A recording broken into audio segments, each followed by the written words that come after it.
ito ay maranasan ng bawat isa ang kapangyarihan mo, O Diyos.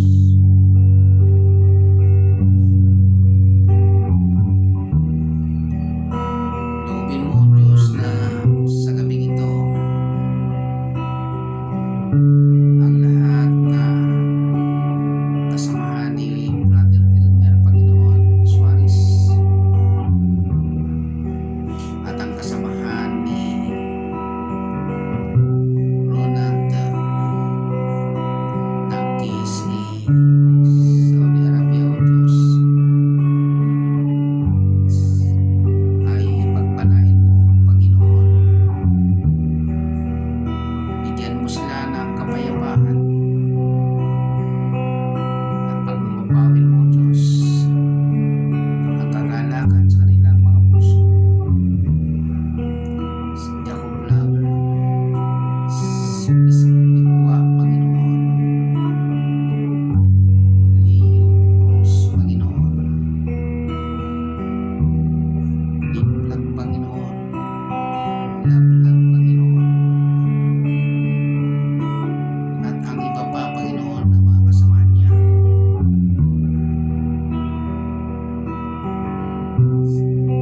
Si DJX, Panginoon,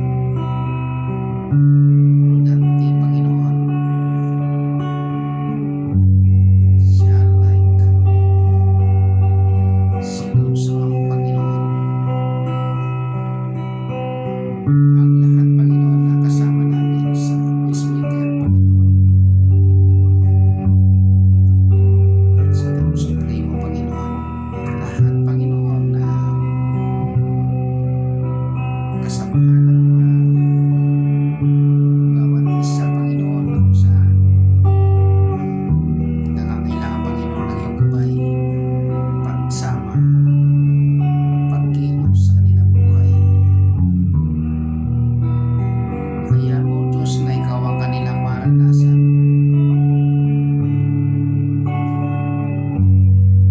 At sa gabing ito, Panginoon, sa aming pag-aaral ng iyong mga salita, hayaan mo ikaw ang mataas. Ikaw ang kanilang makilala.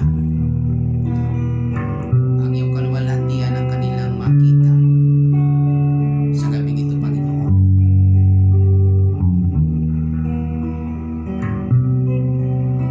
ikaw ang maparangalan. Ikaw ang papurihan. Sa pangalan ni Jesus. Amen.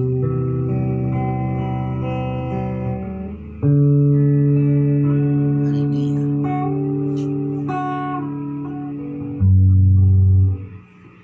Yan. Magandang gabi po uli, mga kapatid sa Panginoon.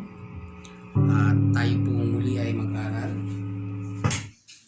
Sa gabi pong ito ay buksan po natin ang ating mga Biblia sa aklat ng unang Pedro, pangalawang Pedro, chapter 1 verse 3. Sabi niya doon ay tinanggap natin sa pamamagitan ng kapangyarihan ng Diyos ang lahat ng bagay na magtuturo sa atin upang tayo'y mamuhay na malakas, mamuhay na makadiyos. Ito'y dahil sa ating pagkakakilala kay Jesus na siya ring tumawag sa atin upang bahaginan tayo ng kanyang karangalan at kabutihan. So, sa gabi po ito, yan po ang ating pong paksa na ating pong pag-aaralan sa pangalawang Pedro chapter 1 verse 3, na kung saan po ay mayroon po dyan na pakagandang pananalita na kung saan ay ipinagkaloob ng Diyos sa ating pong lahat upang ating pong pagnilayan sa gabing ito. Sabi niya po dyan ay tinanggap natin sa pamamagitan ng kapangyarihan ng Diyos. Diyan po makikita po natin na mayroon pong pagkilos ang kapangyarihan ng Diyos sa bawat isa po sa atin, na kung saan po ay kumilos, no? Kumilos ang kapangyarihan. Sabi niya diyan, tinanggap natin, meaning mayroon siyang ibinagkaloob at tinanggap natin. ang kapangyarihan mula sa Diyos. Ang lahat ng bagay na magtuturo sa atin upang tayo'y mamuhay na makadiyos. So papansinin po natin dyan, mayroon pong napakagandang mensahe ang Panginoon na tayo'y dapat mamuhay na makadiyos. Pagpatuloy po natin, ito'y sabi niya, ito'y dahil sa ating pagkakilala kay Jesus. So papansinin po natin sa ating sarili, mayroon na po ba tayong pagkakilala o kinikilala na ba natin si Jesus sa ating buhay? Ano po ba ang pagkakakilala nyo sa Panginoong Hesus? So dito po makikita natin na aralin po natin yan na siya ring tumawag sa atin upang bahaginan. So yun po yung napakagandang mga mensahe po dito na gusto po ng Panginoon na makita po natin at matanggap natin sa ating sarili. Sabi niya diyan, bahaginan tayo ng kanyang karangalan at kabutihan. So napakaganda po ng mensahe na ito na kung saan po ay kung hihimayin natin sa ating puso at isip, na sabi nga niya diyan ay bahaginan tayo ng kanyang karangalan, no? Napakaganda po na isipin. Kaya po ay kailangan natin na makita, sabi niyan, at kabutihan. Ito po yung lagi kong sinasabi sa ngayong gabi, kasi sabi nga diyan ay mayroon tayong kabutihan na tinanggap mula sa Panginoon, no? Kaya po dito pag-aaralan po natin yan kung paano natin ito matatanggap.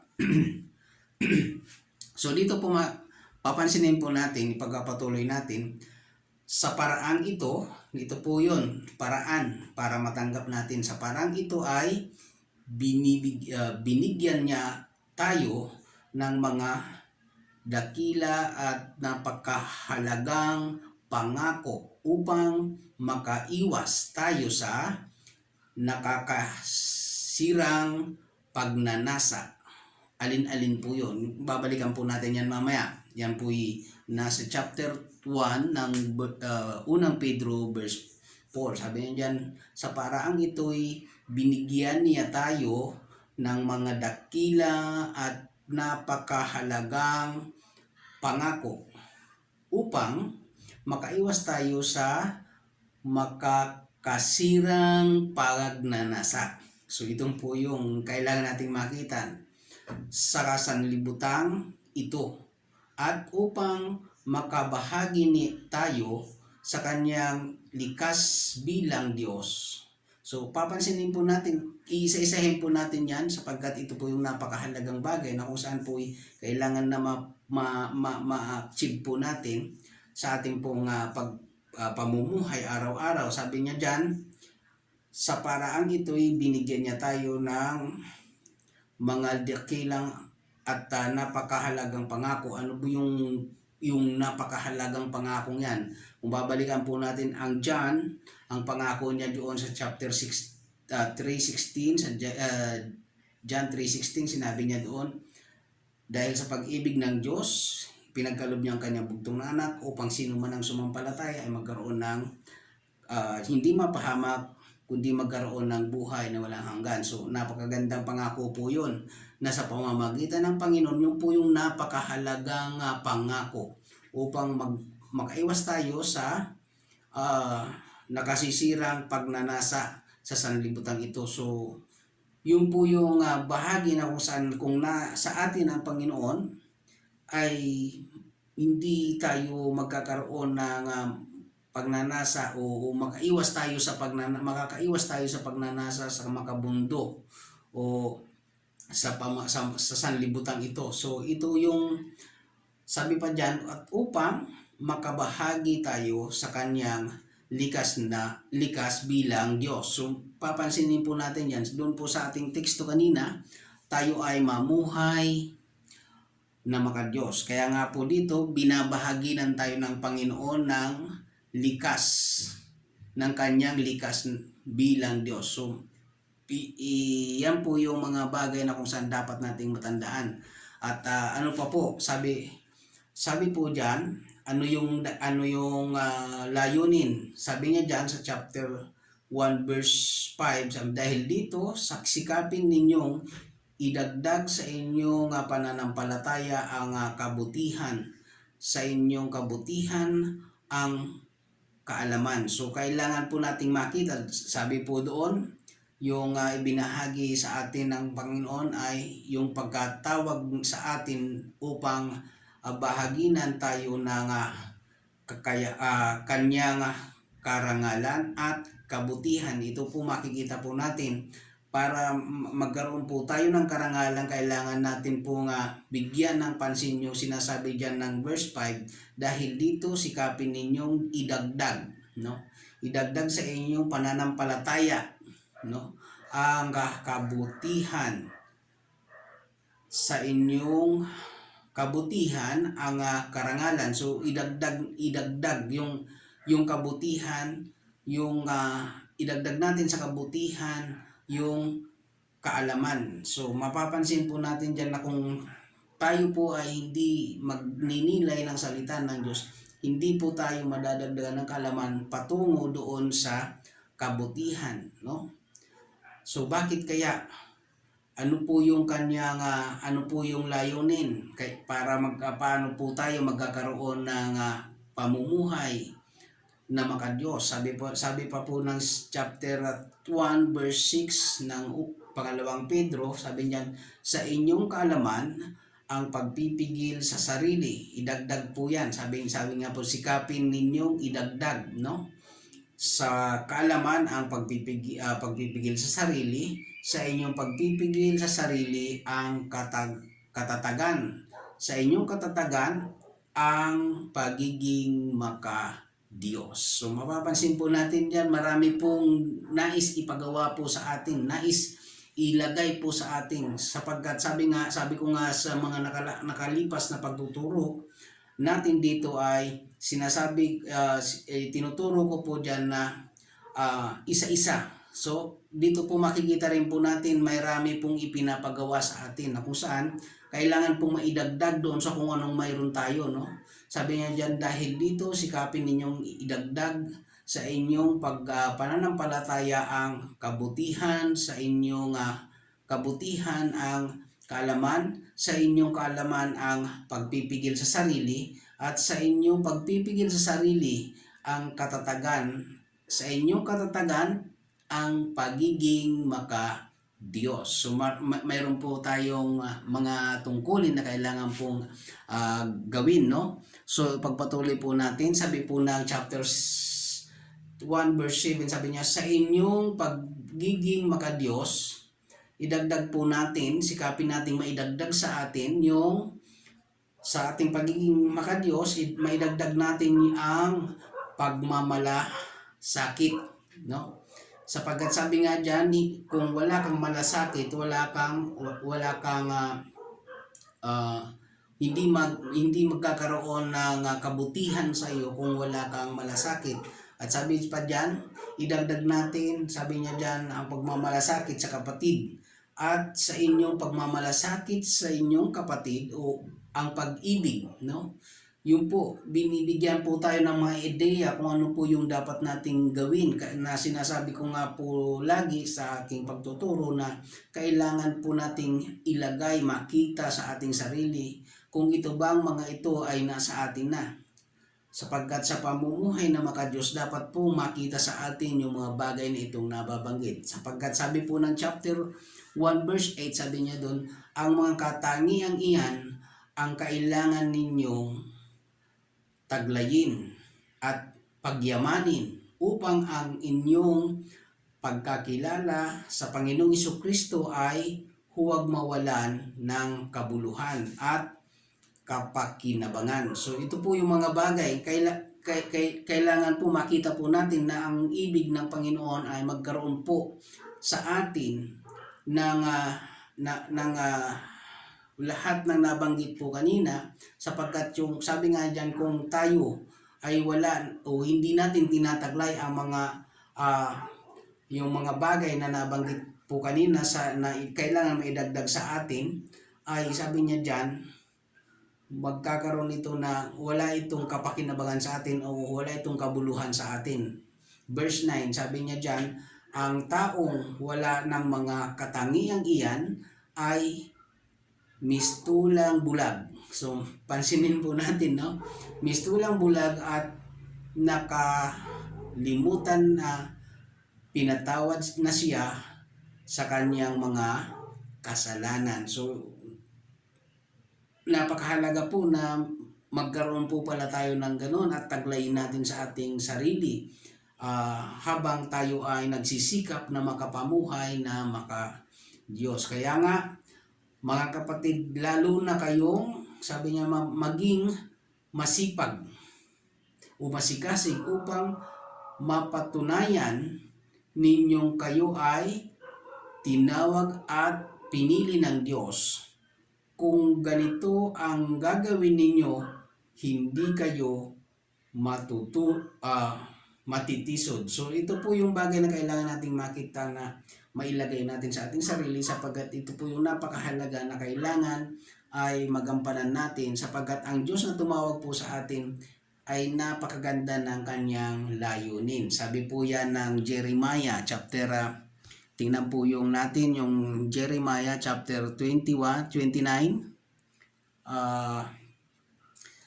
chapter 29 verse 11, sabi niya diyan, yan, sabi niya po doon, sapagkat batid kong lubos ang mga plano ko para sa inyo, mga planong hindi ninyo ikasasama kundi para sa inyong ikabubuti. Ito yung mga planong nagdudulot sa inyo ng kinabukasan punong-puno ng pag-asa. So makikita po natin dyan, ito po yung napakagandang plano ng Panginoon na kung saan ay mailagay sa atin, makita sa atin, sumaatin yung mga bagay na pinag-usapan natin sa pangalawang Pedro chapter 1, kasi yung po yung hindi po magaganap sa atin yung napakagandang plano ng Diyos tungkol sa ating kinabukasan, sapagkat sabi nga, ito po yung napakagandang illustration na dapat nating makita. Tayo po yung nag-aaral mula sa pagkabata. Ang preparation po doon ay para sa kinabukasan sa mundong ito, no? Sabi ng mga magulang, kailangan niyo magtapos hanggang kolehiyo sapagkat ito'y kailangan ninyo dito sa mundong ito. Now, sa ngayon naman po, tayo po ay nagtuturo, tayo po ay nag-aaral, sapagkat ang ipiniprepare po natin yung buhay na kung saan po ay pagkatapos ng buhay na ito dito sa mundong ito, mayroon isang buhay na napakahalaga na ayon sa ipinangako ng Diyos sa atin. So, ito pong pag-aaral na ito, nais ko pong iiwan sa inyo yung napakagandang balita ng ibinigay ng Panginoon, at nais ko pong balikan uli yung atin pong pinag-aralan na kailangan pong maidagdag sa atin. Sabi niya dyan, sabi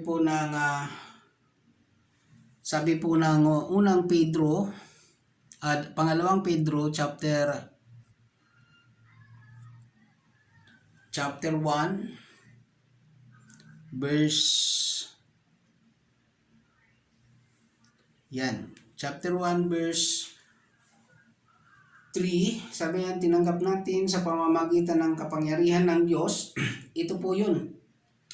Hindi po natin na may kakaila sa ating sarili na wala tayong tinanggap mula sa Diyos, sapagkat mula't mula pa ay binigay na sa atin yan ng Diyos. Ano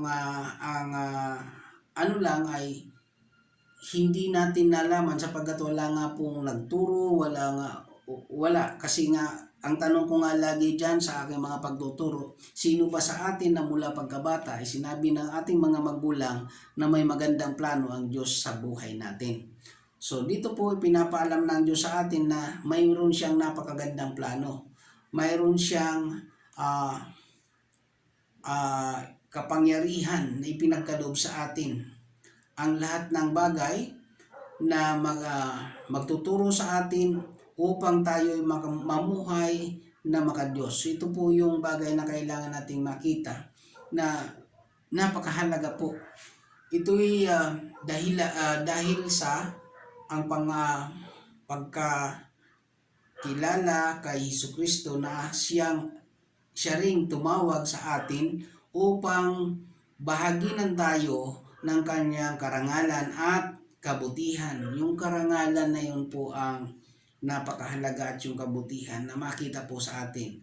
At doon po, sabi po ng chapter 1 verse 4, sabi niya dyan, sa parang ito ay binigyan niya tayo ng mga dakila at napakahalagang pangako upang makaiwas tayo sa makasisirang pagnanasa sa sanlibutan ito at upang makabahagi tayo sa kanyang likas bilang Diyos. Yun po ang kanyang likas bilang Diyos ay ito po yung sinasabi doon sa ating pong teksto na mamuhay tayo na maka-Diyos. So, sa verse 5 po, ito yung kailangan nating gawin sa ating pong sarili, sa ating pong pananampalataya. Sabi niya, dahil dito sikapin ninyong idagdag. No? Alin ang idadagdag natin sa inyong pananampalataya? Idagdag natin sa ating pananampalataya ang kabutihan, sa inyong kabutihan ang kaalaman. So, paano po tayo magkakaroon ng kaalaman? At kailangan po nating pag-aralan ang salita ng Diyos sapagkat dito po makikita natin na ang salita ng Diyos ay nagbibigay sa atin ng kaalaman. So, sa ating kaalaman, ano pa yung idadagdag natin? Sabi niya dyan, pagpipigil sa sarili. Sa pagpipigil sa sarili ang katatagan. Sa inyong katatagan, idagdag natin yung pagiging maka-Diyos. So, 2 beses, 3 beses na kailangan nating balikan at upang tayo po ay magkaroon ng malinaw na pananaw upang mamuhay tayo na makadiyos. Sapagkat sabi nga, kapag namumuhay ka makadiyos, nandoon po yung mga nabanggit na yun na kailangan makita sa atin, yung kailangan nating idagdag sa ating sarili. Sabi niya dyan, idagdag natin sa pagiging makadiyos ang pagmamalasakit. Kasi po sasabihin natin makadiyos tayo pero wala naman tayong malasakit sa ating kapwa. Aba, sabi nga dyan, baka naman hindi, baka naman mali, no? Kaya nga sabi niya dyan, kailangan nating maidagdag sa pagiging makadiyos ay yaong magpapatunay na tayo ngay namumuhay na makadiyos. Ano yung idagdag natin? Kailangan magkaroon tayo ng malasakit sa ating mga kapatid. Sa pagmamalasakit natin sa ating mga kapatid, kailangan nating maidagdag yung mga katangian na kung saan po ay magpapakilala na tayo po ay makadiyos. Sapagkat sabi nga po dyan sa huli natin, dito po tayo magtatapos, ang mga katangian iyan ang kailangan ninyong taglayin at pagyamanin. Yun po yun. Tagubilin na yun ang napakahalaga. Yung mga katangian na binasa po natin, yun po yung kailangan nating taglayin at pagyamanin upang ang inyong pagkakilala sa Panginoong Hesukristo ay huwag mawala ng kabuluhan at kapakinabangan. So dito po tayo magtatapos at loobin ng Panginoon na maging maisabuhay natin yung mga bagay na nabanggit po natin kanina. Kung gusto nyo pong maging maunawaan ng gusto, isulat nyo po 2 Pedro chapter 1 verse 3 hanggang 9 o kaya gawin nyo po hanggang 10 na kung saan po ay ma-review ninyo kung ano yung kailangan nating pagsikapan na maidagdag kung anong mayroon na tayo ngayon. Mayroon ka na bang pananampalataya? Sa pananampalataya mo, kailangan mo idagdag ang pagiging maka-Diyos. So, sa gabi pong ito, muli po ay papurihan natin ang Diyos. Tayo po ay umawit na muli at tayo po ay mananalangin muli. Hallelujah! Purihin natin ang Panginoon.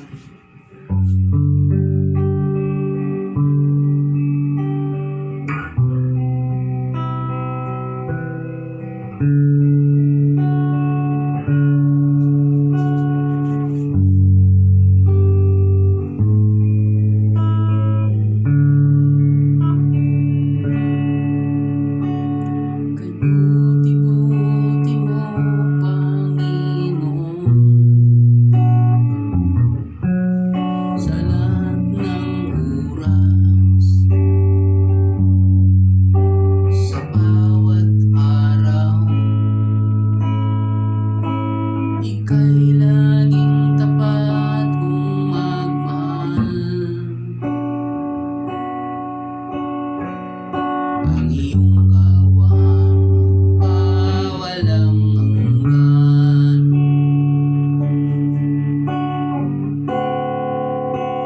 Pinupuri, sinasamba kita,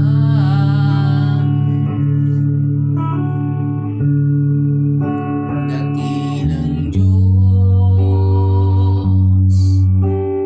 at Panginoon. Tunay ngang ika'y walang katulad, tunay ngang ika'y di nagbabago. Mabuti ang Diyos na sa akin ay nagmamahal. Kay buti-buti mo, Panginoon,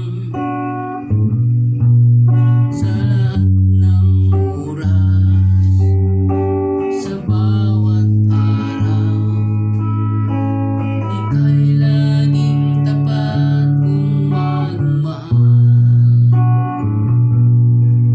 Ang iyong kawan magpawalang hanggan. Pinupuri, sinasamba kita, dakilang Diyos at Panginoon. Tunay ngang ika'y walang katulad, tunay ngang ika'y di nagbabago. Mabuti ang Diyos sa akin ay nagmamahal.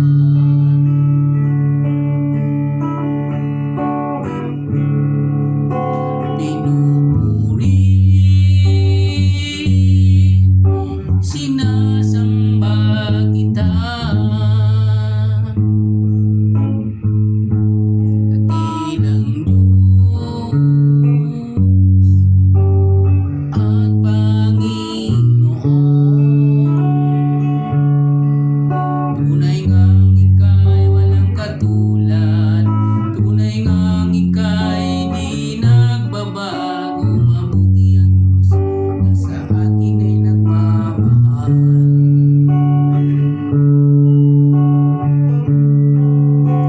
Pinupuri,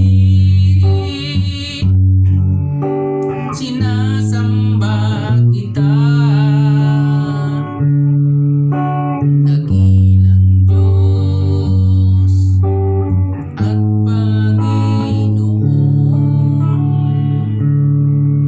Tunay ngang ika'y walang katulad, tunay ngang ika'y di nagbabago. Mabuti ang Diyos na sa akin ay nagmamahal. Mabuti ang Diyos na sa akin ay nagmamahal. Mabuti ang Diyos na sa akin ay nagmamahal. Dakilang Diyos, nagpapasalamat kami sa gabing ito. Loobin mo, Diyos, na ang pag-aaral namin sa iyong mga salita ay magbigay ng kalinawan sa aming mga kaisipan at tumigo ito sa aming mga puso upang masunod namin ang iyong kalooban. Dakilang Diyos, sa gabi mong ito, maraming salamat sa paglingap mo sa bawat isa sa amin. Muli, O Diyos, ay ibabalik namin sa iyo ang pinakamataas na papuri, pagsamba, pasasalamat sa tanging pangalan ni Jesus. Amen. Hallelujah. Hallelujah, Jesus. Yan.